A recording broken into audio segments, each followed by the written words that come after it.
성경을 어느 정도 아시는 분들은 욥바 하면 떠오르는 인물이 있습니다. 누굴까요? 구약 성경의 욥바? 누가 생각나십니까? 욥바 하면? 혹시 요나가 생각나지 않습니까? 그냥 머리가 하얘지십니까? 하나님께서 선지자 요나에게 뭐라고 명령하시냐면 그 당시에 북이스라엘을 괴롭히고 있는 아수르에 가서 그 니누의 성에서 회개를 선포하라. 그래서 그들을 구원하라. 이렇게 말씀하십니다. 여러분, 한국 사람들의 정서상 속에는 그냥 일본이라면 그냥 싫거든요. 그냥 우리나라를 식민지로 36년 동안 통치하는 그 일본에 대한 그 좋지 않은 감정이 있어요. 그래서 한국 사람들은 그냥 지진이 나서 확 가라앉았으면 좋겠다. 이렇게 막 말하는 사람들도 있지 않습니까? 근데 북이스라엘에 있어 아수르가 그런 민족이었습니다. 근데 그런 민족에 가서 아무리 선지자지만 회개를 촉구하고 그들을 멸망 가운데서 구원해내야 한다. 이 사명을 받아들일 수가 없었던 겁니다.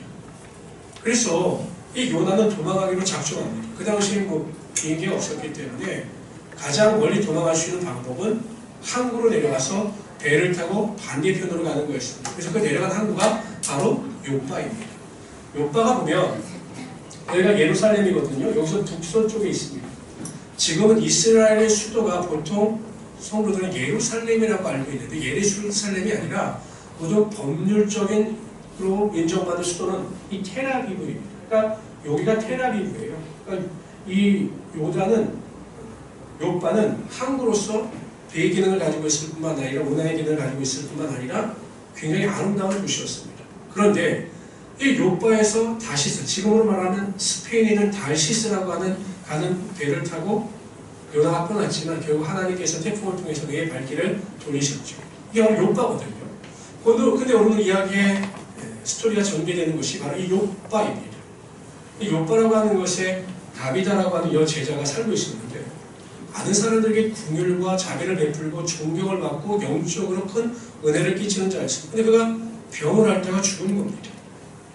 성도들은 그 다비다가 하나님의 제자로서 최선을 다하여 살았기 때문에 병고침을 받을 것이다 이렇게 생각을 했는데 그냥 죽은 거예요. 큰 충격을 받습니다. 보통 사람들은 죽음 앞에서 절망을 합니다. 포기해요. 뭐 죽으면 끝이죠. 여러분 어떻게 다시 살아날 수 있겠습니까? 그런데 이 욥바에 있는 성도들은 달랐습니다. 그래서 어떻게 하냐면 두 사람을 보내요. 루다라고 하는 곳에, 즉 이 욥바에서 18km 떨어진 루다라고 하는 곳에 베드로 사도가 순회 전도를 하고 있는데 그에게 부탁을 좀 해보자 라고 해서 두 사람을 그에게 보냅니다. 그리고 베드로 사도가 루다에서 욥바에 이르러 이 죽은 다비다를 살리는 것이에요. 여러분 죽은 자를 살릴 수 있는 분은 오직 하나님이시고 예수님뿐이시다 이렇게 생각을 했는데 이 베드로가 예수님께서 행하신 그 놀라운 기적의 능력을 행하고 있는 거죠. 그런데 요한복음 14장에 보면 예수님께서 제자들에게 이렇게 약속하셨습니다. 다 같이 읽어봅시다. 시작. 내가 진실로 진실로 너에게 이르노니 나를 믿는 자는 내가 하는 일을 그도 할 것이요 또한 그보다 큰 일도 아니니 이는 내가 아버지께로 가리라. 제가 여러분에게 성경을 자꾸 읽으라고 말씀하고 같이 번역하는 이유가 무엇이냐면 예배에 동참하자는 의미가 있거든요. 예배는 드리는 게 아니라 우리가 예배에 동참해서 하나님의 영광을 드러내야 되기 때문에 같이 읽자예요. 보시죠 여러분. 예수님께서 얼마나 확실하게 우리에게 약속하셨으면 진실로라고 하는 말을 강조하십니다. 그러면서 하시는 말씀이 나를 믿는 자는 내가 행하는 일을 그도 할 것이요 또한 그보다 더 큰 일도 할 것이다. 이렇게 약속하셨습니다. 그리고 그 약속이 베드로를 통해서 나타나고 있는 것이죠. 그런데 여러분 기억하십시오. 우리가 하나님, 예수님이 하시는 그 일을 하게 될 것이다 라고 하는 그 약속은 단지 베드로에게만 한정되는 약속의 말씀이 아니라 이 시대를 살아가고 있는 저와 여러분에게도 하나님의 기적은 여전히 나타나게 되어 있다는 것이죠. 하나님은 어제나 오늘이나 영원토록 동일하신 하나님이시기 때문에 우리가 하나님 앞에 바로 서고 올바른 믿음의 능력을 가지고 가면 하나님은 오늘도 살으셔서 우리의 삶에 우리가 상상치 못할 하나님의 놀라운 기적을 반드시 베푸시게 되어 있는 것입니다. 저는 오늘 시간 과연 욥바에서 어떻게 이런 기적의 능력이 일어날 수 있었는가, 죽은 자가 살아난 그 하나님의 역사가 일어날 수 있었는가에 대하여 살펴보라 함께 은혜를 나누고자 합니다. 첫 번째로 욥바에서 일어난 기적이 나타날 수 있었던 것은 바로 다비다의 선행과 구제가 있었기 때문입니다. 다비다가 죽었어요. 병들었어. 그런데 욥바에 있는 성도들이 너무 슬퍼하는 겁니다. 왜요? 그 다윗이라고 하는 여제자가 요바의 성도들을 위하여 헌신하고 긍휼과 사랑을 베풀었기 때문이죠. 모든 사람들의 존경과 사랑을 받았기 때문에 그가 죽었을 때 모든 성도들이 슬퍼하고 어찌하든지 이 죽은 다윗을 살릴 수는 없을까라고 고민하고 또한 걱정하다가 베드로에게 사람을 보내므로 이러한 기적의 능력이 나타나게 되었던 것입니다. 제가 이 말씀을 이렇게 읽으면서 그런 생각을 했어요. 저와 여러분이 마지막 죽었을 때, 하나님의 부르심을 받았을 때 많은 자들이 여러분들의 죽으심, 돌아가심을 보고 슬퍼할 수 있는 성도들이 되시기를 주님으로 축원합니다. 우리가 죽었는데 빨리 갔어야 되는데 천천히 갔다, 이게 아니라 죽었을 때 아쉬워하고 정말 더 살았으면 좋았겠다라는 그런 아쉬움을 가질 수 있기를 바랍니다. 저도 그런 결심을 많이 했어요. 근데 여러분, 결국 이 욥바의 성도들이 그의 선행과 긍휼을 기억했지만 궁극적으로 그 선행과 긍휼을 기억하신 분은 하나님이십니다. 하나님께서 하나님의 말씀대로 순종하고 하나님의 마음을 가지고 살아가는 그 도루가 그의 삶을 받아주시고 그가 죽었지만 다시 살아나는 하나님의 기적의 능력이 나타나게 하여 주셨던 것입니다. 히스기야가 병에 걸려요. 그런데 이사야 선지자가 와서 뭐라고 얘기하면 죽는 날일체 선포합니다. 히스기야는 충격을 받았죠. 그래서 그가 하나님을만을 바라보면서 기도합니다. 그래서 우리는 그냥 단지 그 기도의 태도, 하나님만을 바라보는 그 히스기야의 기도가 그의 병을 고침받게 했다라고 생각하지만 히스기야가 어떠한 내용을 가지고 기도했는가를 보면 우리가 어떻게 기도하고 간구하고 나갈 것인가에 대한 해답을 제시해 줍니다. 히스기야가 이렇게 기도합니다. 다 같이 읽어봅시다. 시작. 히스기야가 낯을 병으로 향하고 여호와께 기도하여 이르되 여호와여 보아오니 내가 진실과 전심으로 주 앞에 행하며 주께서 보이기에 선하게 행한 것을 기억하옵소서 하고 히스기야가 심히 통곡하더라. 하나님께 뭐라고 기억합니까? 하나님, 내가 하나님 앞에서 선하게 행한 것을 기억하시고 나를 긍휼히 여겨주셔서 나의 병을 고쳐주십시오라고 기도합니다. 그랬더니 하나님께서 그의 선하심을 기억하시는 거예요. 하나님의 말씀대로 우상을 멀리하고 하나님의 말씀대로 살고자 했던 그 히스기야의 선함을 기억하시고 그의 선하심 가운데 하나님의 기적의 능력이 나타나게 하여 주셨던 것입니다. 에베소서 5장 16절에 보면 이러므로 너희 죄를 서로 구하여 병낫기를 위하여 서로 기도하라. 의인의 간구는 역사하는 힘이 많으리라. 뭐라고요? 의인의 간구는 역사하는 힘이 많으리라. 하나님 앞에서 거룩함을 가지고 하나님의 뜻대로 말씀대로 살아가는 거룩한 자들에게 하나님께서 더 큰 기도와 능력을 베풀어 주신다는 것입니다. 그 이유가 어디 있습니까?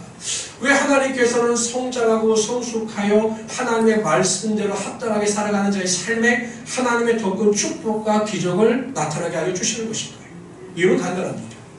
요즘에 우리나라 이 재벌을 보면 재벌 1세대는 정말 피땀 흘려서 기업을 읽었고 그런데 2세대도 나름대로 그 사업에 동참하니 재벌 3세가 문제입니다. 그래서 요즘에 보면 재벌 3세대 탈선에 대한 이야기가 많이 나오죠. 뭐 마약을 부용했다든지 음주운전을 했다든지라고 하는 이 좋지 않은 소식을 접하게 됩니다.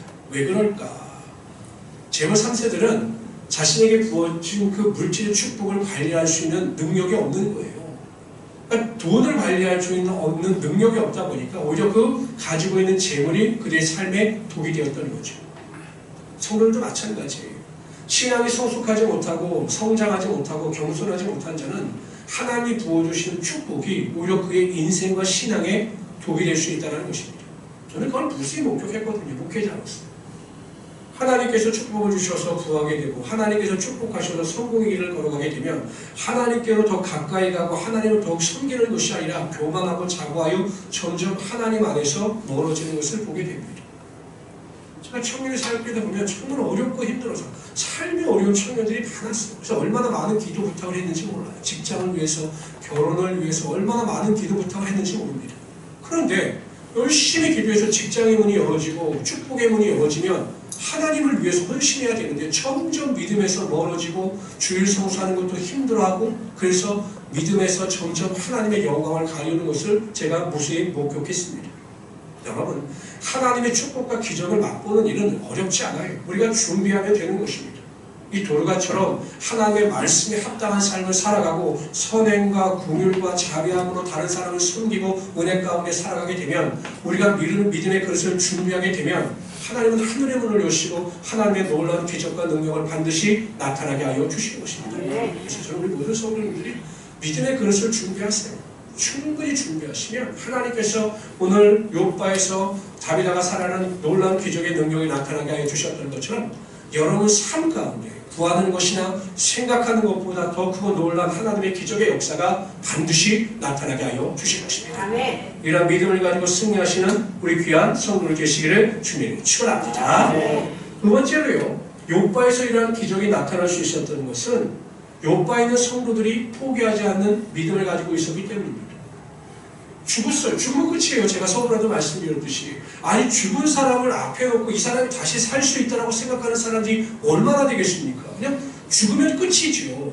근데 이 욥바에 있는 성도들은 달랐습니다. 워낙 하나님의 기적의 능력이 나타나는 것을 많이 목격했겠지만 이 욥바의 성도들의 믿음은 달랐습니다. 죽은 자를 살리시고 없는 것을 있는 것처럼 부르시는 하나님의 능력이 나타날 수 있다. 이런 믿음을 가지고 있었기 때문에 포기하지 않고 루다에 있는 베드로에게 사람을 보내고 있는 것이죠.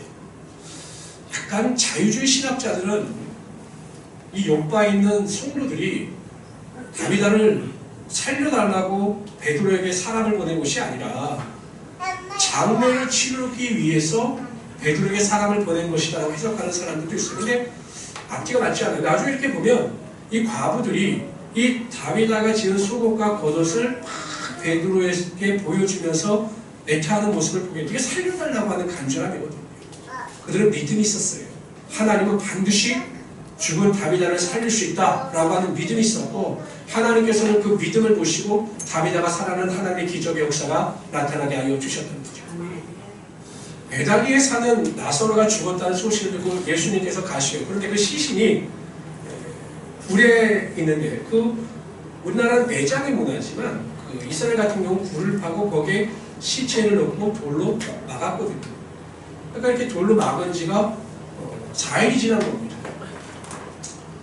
그러니까 예수님께서 가셔서 마르다에게 말씀하시기를 마르다야 그 동굴의 입구를 막고 있는 돌을 치워라, 바위를 치워라 이렇게 말씀하셔요.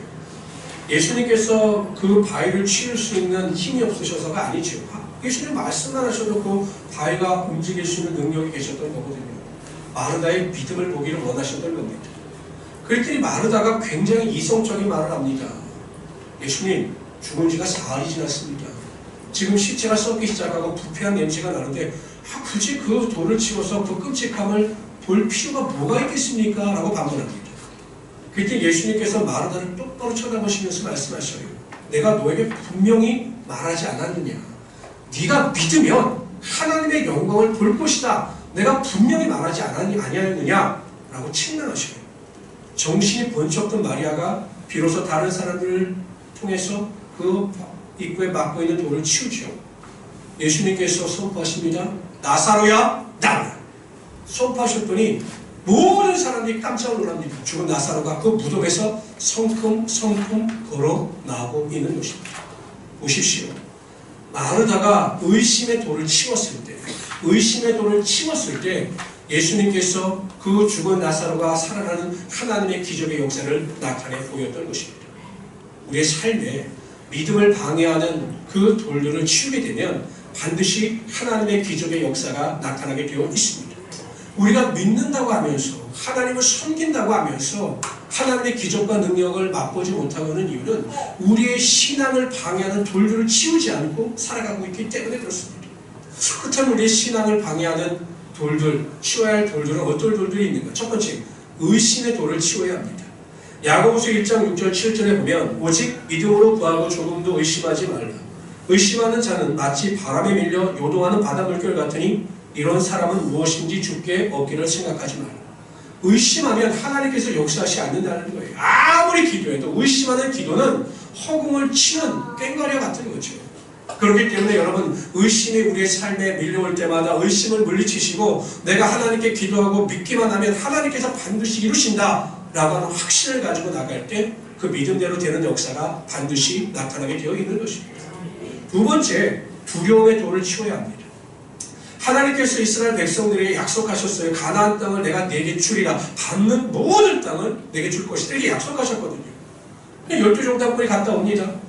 열 정탐꾼을 가보니까요, 자신이 상대해야 될 이 안압자손들이 어마어마하게 다 큰 거예요. 지금은 다 강호동 같은 거죠. 뭐 이렇게 보면 다 강호동 같은 사람들만 있고 성이 너무 견고합니다. 상식적으로 생각해보니까 도저히 그들을 이길 수가 없어요. 두려움에 사로잡힙니다. 그랬더니 자기 자신을 뭐라고 평가하냐? 우리 메뚜기라고 평가합니다. 우린 그들을 못 이긴다? 우리는 메뚜기다. 근데 여호수아가 갈렙은 달랐습니다.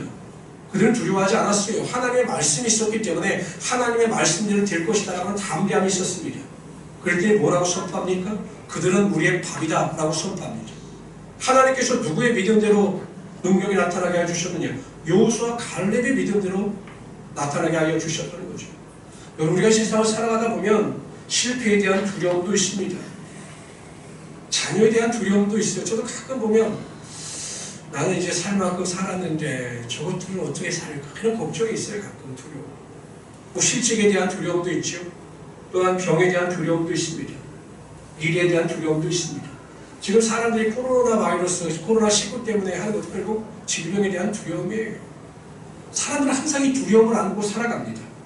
그러나 이 두려움보다 더 크신 하나님, 그 두려움을 능히 극복하신 하나님, 이 소망을 두고 하나님을 의지하며 살아가면 두려움이 변화의 축복이 되고 두려움이 변화의 평강이 되는 하나님의 역사가 반드시 나타나게 되어 있는 것입니다. 분명히 말씀하셨잖아요. 두려움 말라, 내가 너와 함께합니다.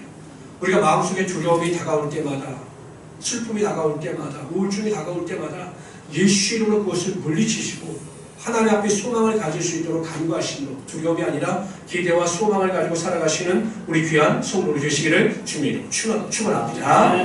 세 번째, 원망과 불평의 돌을 제거해버려야 합니다. 혹시 여러분들 이분을 기억하시는 분이겠죠? 이 파월 콜린이라고 하는 분입니다. 옛날 국방부 장관, 미국에. 이분이 1991년에 이라크 전쟁 때 연합군 총사령관을 담당해서 그 전쟁을 성공적으로 이끈 사람이 흑인이죠. 뉴욕 빈민가에서 태어났습니다. 근데 지금은 오바마 대통령이 흑인 최초의 미국 대통령이 되었지만 이 당시에 이 콜린이 대통령 후보에 거론될 정도로 굉장히 사람들이 존경을 받던 사람이에요. 근데 이 사람이 어렸을 적 삶은 굉장히 불행했습니다. 근데 이분이 자신의 과거를 기억하면서 들려준 이야기가 있어요. 내용은 이렇습니다. 17살 때 자신의 친구, 그 친구는 백인이고 이분은 흑인인데 두 사람이 같이 아르바이트를 하러 음료 공장, 콜라 공장을 찾아갑니다. 그랬더니 그 지배인이 백인인지라 흑인인 이 콜린에게는 청소를 하는 아주 극악한 일을 주고 그 백인에게는 음료를 담는 쉬운 일을 주는 거예요.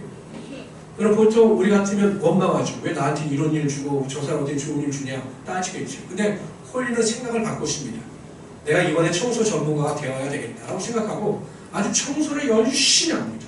다른 사람이 시키지 않아도 다른 사람이 청소하지 않은 것까지 다 청소를 하고 열심히 청소합니다. 아르바이트가 다 끝났을 때 지배인이 이야기하기를 이 콜린에게 자네는 정말 청소를 잘한다고 칭찬을 했어요. 그랬더니 이 콜린이 그 지배인에게 말하기를 나에게 청소하는 일을 맡겨주셔서 감사합니다 라고 이야기를 합니다. 지배인이 감동받죠. 다음 연도에는 알바를 하러 갔을 때 이 콜린에게 음료수를 따는 일을 맡겼고 나중에 이 콜린은 그 회사의 부지배인이 될 정도로 큰 성공을 거두었다고 합니다. 여러분 보세요. 원망하고 불평한다고 해서 우리의 인생이 바뀌는 것은 하나도 없어요. 원망과 불평은 습관입니다. 조그만 힘든 일이 있어도 원망하고 불평하는 것, 다른 사람을 탓하는 것은 이거 습관이에요. 오히려 하나님 앞에 이것을 받고 기도하고 감사하면 하나님의 그 감사함이 삶의 현실이 될 수 있도록 하나님의 축복의 능력이 임하게 하여 주시는 거죠. 생각해 보십시오. 내가 병에 걸렸습니다. 여러분 예수 믿는 사람들이라고 병에 안 걸릴 수 없어요. 병에 걸렸어요. 원망 불평하는 사람은 이렇게 이야기합니다. 맨날 하나님은 나에게 병을 주셔서 고통 가운데 거하게 하신다. 불평합니다. 긍정적으로 해석하는 사람은 내가 열심히 살았더니 하나님께서 좀 쉬라고 나에게 안식하라고 병을 주셨나 보다. 좀 더 건강에 신경을 쓰라고 나에게 병을 주셨는가 보다 라고 해석하고 하나님께 감사하고 기도합니다. 하나님께서 어느 자의 편을 들어주시겠습니까? 인간관계에 어려움이 있어요. 살다 보면 여러분 직장에서나 인간관계에 어려움이 있지 않습니까? 어떤 사람이 원인을 다 다른 사람이 탓을 돌려요. 누구 때문에 내가 힘이 들다. 근데 어떤 사람은 하나님께서 더 겸손하라고 또 하나님을 섬기라고 나에게 이런 어려움을 주시는가 보다 라고 하나님께 기도하는 사람이 있습니다. 하나님께서 어떤 사람의 편을 들어주시겠습니까? 내가 문제가 생겼습니다. 그랬더니 어떤 사람 내일 불평합니다. 또 문제라고. 한 곱이 넘으면 또 문제라고. 내가 이래서 예수 믿는 것이 너무 힘들다고. 이렇게 원망하고 불평하는 분들이 있어요. 근데 어떤 분들은 문제가 생기고 고난이 다가올 때마다 하나님께서 더 기도하라고 하시나 보다. 하나님께 더 가까이 나가라고 그러시나 보다. 더 기도해야지 라고 해석하는 분들이 있어요. 하나님께서 어떤 분들이 기도 가운데 응답해 주시겠느냐라는 것이죠. 남편이 속을 썩이고 자녀가 속을 썩입니다. 그럼 보통 세상 사람들은 그렇게 이야기해요. 아유, 내가 저런 걸 나가지고 이렇게 생고생을 하네. 내가 저 원수하고 결혼해가지고 내가 평생 고생을 하고 이렇게 해석하는 분들이 있는가 하면, 어떤 분들은 자녀가 속을 썩이고 남편이 속을 썩이면 하나님께서 더 사랑하고 겸손히 섬기라고 그러시는가 보다 라고 하나님 앞에 더 간구하는 자들이 있어요. 하나님께서 어떤 자들 기도 가운데 어떤 자들 믿음 가운데 응답해 주시겠느냐라는 거죠. 뻔히 알고 있지 않습니까? 원망과 불평은 우리의 인생을 조금 더 바꿀 수가 없어요. 원망과 불평하는 일은 너무 쉬운 일입니다. 그러나 감사가 하나님께 영광을 돌리는 일이 어렵기 때문에 그렇게 순종하고 하나님의 믿음대로 살아가는 자에게 하나님은 하늘의 문을 여시고 하나님의 기적의 능력이 반드시 나타나게 하여 주시는 거죠. 선포하세요. 아무리 어려워도 마치 내 삶의 고난의 문제가 내 인생을 휩쓸 것 같이 어렵다 할지라도 항상 잘 될 거야. 하나님은 나에게 큰 은혜와 능력으로 베풀어 주실 거야. 합력하여 성이 되게 하여 주실 거야. 내 병은 나을 거야 라고 소망을 가지고 선포하면, 하나님께 감사하면 믿음대로 되는 역사가 반드시 여러분 삶 가운데 넘치게 하여 주실 것입니다. 세 번째로요, 욥바에서 일어난 기적이 나타날 수 있었던 것은 베드로의 강력한 기도와 확실한 믿음의 선포가 있었기 때문입니다. 욥바에 도착한 베드로는 시신이 안치되어져 있는 다락방으로 올라갑니다. 그랬더니 막 과부들이 울어요. 그래서 베드로는 그 과부들을 다 내보냅니다. 그리고 홀로 그 시신 앞에 무릎을 꿇고 하나님께 기도합니다. 근데 여러분, 이 모습이 누구의 모습과 비슷하냐면 예수님께서 회당장 야이로의 딸을 살리실 때와 똑같아요. 예수님께서도 모든 사람, 믿음 없는 자들 다 내보내시고 그 부모와 베드로와 야고보만 데리고 그 방에 들어가셔서 죽은 회당장 야이로의 딸을 위해서 간절히 기도하시고 그 딸을 살리셨거든요. 그러니까 베드로는 보고 배운 거예요. 예수님께서 하시는 것을 그대로 배워서 적용하니까 하나님의 능력이 나타나게 되었다는 거죠. 여기 여러분, 부모의 역할이 그래서 중요한 겁니다. 내가 어떻게 믿음 생활을 하고 내가 어떻게 믿음의 본을 보이느냐에 따라 내 자녀들이 그대로 그 믿음의 본을 따라오게 되어 있다는 거죠. 어떤 학교 선생님이 저에게 그런 말씀을 하시더라고요. 목사님, 참 신기해요. 뭐가 신기하십니까? 제가 학생만을 놓고 볼 때는 제가 왜 이러지? 제가 왜 저럴까? 왜 저렇게 행동할까? 이랬는데요, 엄마를 상담하고 나니까 이해가 되더라는 거예요. 엄마가 똑같은 거예요. 엄마의 생활 습관, 사고방식, 모든 게 똑같은 거예요. 자녀들에게. 신앙도 마찬가지예요. 부모가 어떤 신앙의 태도를 보이느냐에 따라 자녀들도 똑같이 배우는 거죠. 예수님께서 하시는 것 그대로 베드로가 행했던 것처럼 부모가 행하는 대로, 교회 리더들이 행하는 대로, 구역장이 행하는 대로 성도들도 똑같이 배운다는 것입니다. 그래서 여러분, 부모의 역할이 중요한 것이고 리더들의 역할이 중요하다는 것이죠. 한편 베드로는 그냥 기도한 게 아니에요. 무릎을 꿇고 기도했습니다. 그냥 양반다리라고 편한 자세로 기도하는 것이 아니라 무릎을 꿇고 하나님께 기도하고, 이건 간절히 기도했다는 것이거든요. 하나님은 기도하되 모든 기도에 응답하시는 것이 아니에요. 간절한 마음을 가지고 경건함 가운데 기도하는 자의 기도 가운데 응답하여 주셔서 하나님의 능력이 나타나게 하여 주시는 거죠. 제가 여러분 왜 새벽 기도를 강조하고 금요 기도를 왜 강조합니까? 여러분, 새벽 기도에 나오려면 이 육체의 한계를 깨트려야 되거든요. 아침 일찍 일어나서 새벽 기도한다는 거 이거 쉬운 일이 아니에요. 근데 내 육체의 욕심을 깨뜨리고 새벽 예배에 나왔다? 하나님 그 마음의 중심을 보시는 거예요. 그래서 새벽 예배 때 부르짖는 자의 기도 가운데 응답하시고 갑절의 능력이 나타나게 하여 주시는 거죠. 왜 금요 기도에 나와서 간구하는 자의 기도 가운데 응답하여 주시느냐? 그럼 불금이 얼마나 좋습니까? 재밌는 것도 많이 하고 뭐 야간식 시켜다 먹고 얼마나 좋은 날이에요. 근데 그 즐거움과 모든 쾌락을 다 물리치고 하나님 앞에 나와서 그 8시, 9시에 기도하는 것, 그 하나님께서 그 중심을 보시기 때문에 그 경건한 기도 가운데 하나님의 능력이 반드시 나타나게 하여 주신 거죠. 여러분, 기도할 때 중언부언 기도하지 마시고 경건한 간절함을 가지고 하나님 앞에 나와 올바른 태도로 기도하시고 기도의 능력을 맛보며 살아가시는 우리 귀한 성도들이 되시기를 바랍니다. 근데 한편 베드로를 보세요. 기도한 다음에 기도로 끝난 것이 아니 하나님 다윗아를 살려주실 것을 믿습니다 라고 기도한 다음에 다락방에서 내려오는 것이 아니라 그 시체를 향해서 선포합니다. 병들어서 앓고 있는 다윗아가 아니에요. 죽어서 시체가 된 시신이 싸늘하게 그 온기가 식은 이 다윗아의 시신을 향해서 선포합니다. 다윗아야 일어나라. 그랬더니 여러분 죽었던 다윗아가 벌떡 일어나더니 베드로 사도를 쳐다보는 일입니다. 하나님의 기적의 능력이 나타났던 거죠. 베드로는 기도하고 나서 마음에 확신이 들었습니다. 하나님께서 내 기도에 응답하여 주셨다라고 확신이 있었기 때문에 그 시신을 향해서 일어나라 라고 선포했던 거죠. 그 믿음을 보시고 하나님께서 그 베드로의 믿음, 선포를 보시고 그 죽은 다윗아를 살려주셨던 것입니다. 성경에 보면 마태복음에 보면 예수님께서 이렇게 말씀하셨습니다. 내가 진실로 너에게 이르노니 만일 너희가 믿음이 있고 의심치 아니하면 이 무화과 나무에게 된 이런 일만 할 뿐 아니라 이 산들로 들려 바다에 던지우라 하여도 될 것이요 너희가 기도할 때 무엇이든 믿고 구하는 것은 다 받으리라. 무엇입니까? 우리가 믿음이 있어요. 야, 이 산이 옮겨질 것 같다. 내가 기도하면 이 믿음이 있으면 그 믿음대로 산대로 명하면 산이 옮겨지는 하나님의 기적의 역사가 반드시 나타나게 되어 있다는 것입니다. 여러분들이 기도하셨습니까? 마음에 확신이 있으십니까? 시인하고 고백하고 선포하고 하나님의 영광을 돌릴 수만 있다면 그 믿음의 고백대로 되는 하나님의 역사가 반드시 나타나게 되어 있다는 거죠. 그러면 베드로가 로마로 가는 배에서 태풍을 만나요. 사람들은 다 짐을 던집니다. 이제 끝났다. 이제 포기하자. 근데 베드로에게 하나님의 사자가 나타나 말씀하셔요. 뭐라고 말씀하시냐면 베드로야 걱정하지 말아라.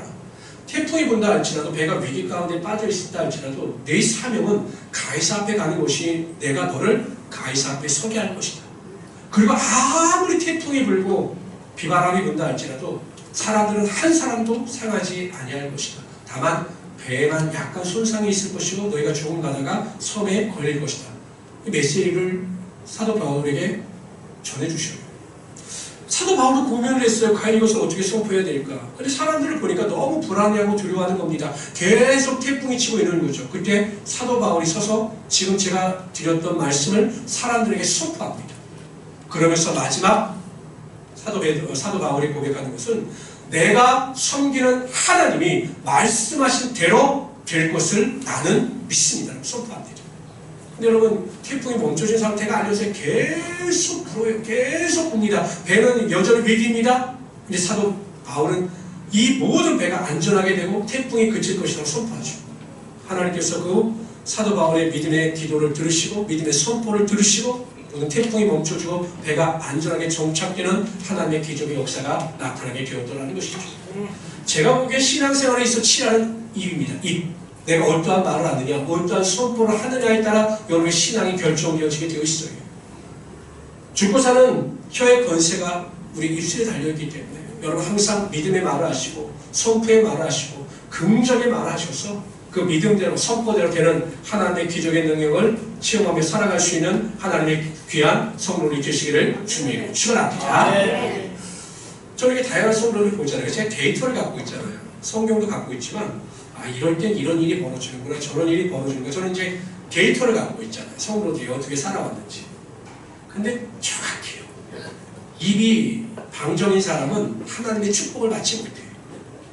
입에서 부정적인 말이 나오는 사람, 남을 해하는 말이 나오고 남을 비판하는 말이 나오는 사람은 하나님의 복을 받지 못해요. 그 복까지 하나님께서 다 거둬가십니다.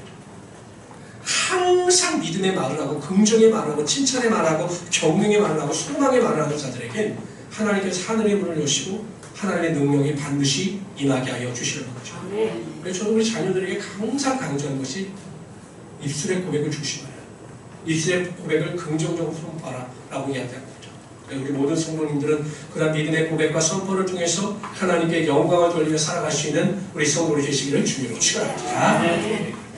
제가 솔직히 이 설교는 전혀 예상치 못했던 설교입니다. 제가 다른 설교를 준비하는데 새벽 기도 때 기도하는데 하나님께서 갑자기 욥바라고 하는 마음을 주시더라고요. 욥바.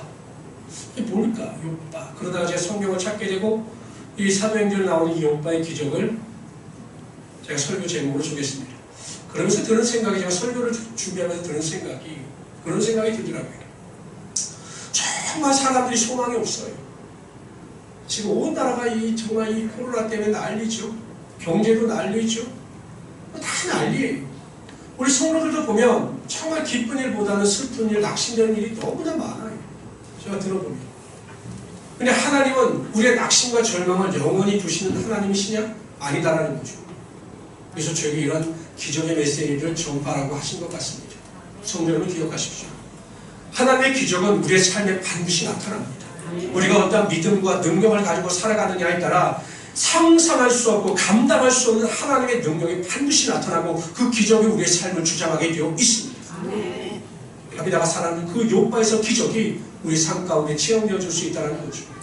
그런 것이 여러분 첫 번째, 하루하루를 살아갈 때마다 내 뜻대로 내 욕심대로가 아니라 하나님의 기쁨과 하나님의 영광과 하나님의 말씀대로 순종하여 선행과 궁유함을 가지고 살아갈 수 있는 우리 귀한 성도를 되시길 바랍니다. 우리가 하나님을 위하여 살면 하나님이 반드시 우리의 삶을 책임지셔요. 우리가 하나님을 위하여 살면 우리의 모든 필요를 반드시 하나님께서 채워주시는 것입니다. 두 번째, 모든 일에 포기하지 말고 의심과 두려움과 원망과 불평을 떨쳐버리고 믿음 안에서 승리하시길 바랍니다. 세 번째, 경건하고 간절한 기도를 드리시고 기도한 것이 이루어질 것을 믿고 입술로 선포하고 고백하심으로 하나님의 능력과 권능을 맛보며 살아갈 수 있는 하나님의 귀한 성도들이 되시기를 주님 축원합니다. 기도합시다.